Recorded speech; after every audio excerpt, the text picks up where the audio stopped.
M- Merhaba arkadaşlar. Ben Musa. Zaten beni biliyorsunuz. Bugün sizlerle birlikte osuruk izleyeceksiniz.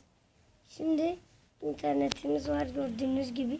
Şimdi ben siteden gizlimi açtım.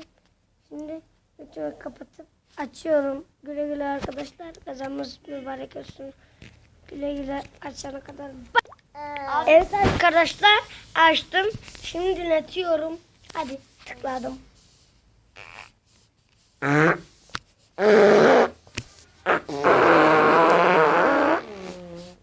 İkileme osuruk sesini dinleyeceksiniz. Şimdi onu açtım.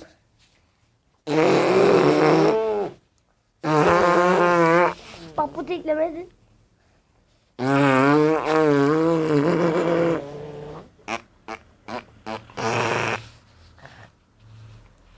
Gel. Bu neydi lan?